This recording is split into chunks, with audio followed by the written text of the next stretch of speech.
Bueno, pues me ha llegado en el correo la impresora de HP,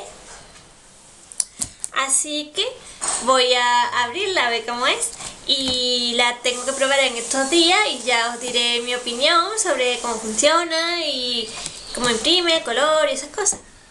Así que vamos a abrirla a ver cómo es. Qué ilusión.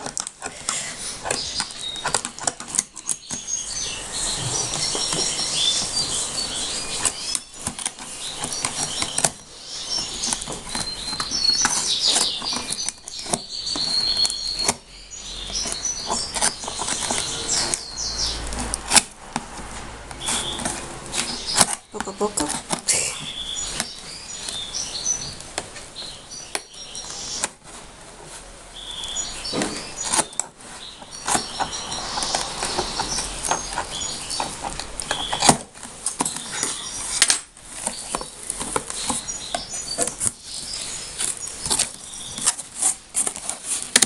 Bueno, aquí se ven los dos cartuchos de tinta.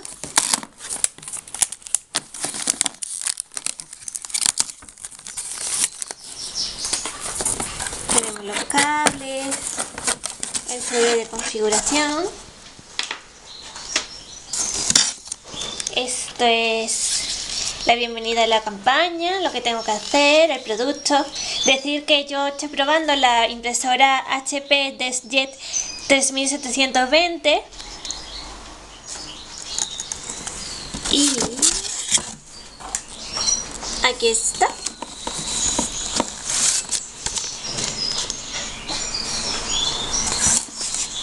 Qué chiquitita.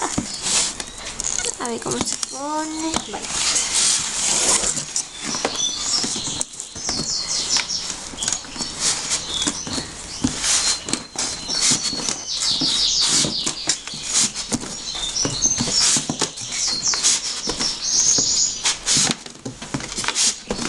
Que viene muy bien envuelta.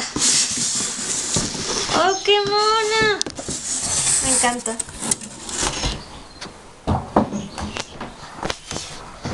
Bueno, pues aquí está la impresora. Se puede ver con el tamaño de mi mano, que es muy pequeñita. Y bueno, pues ya la probaremos.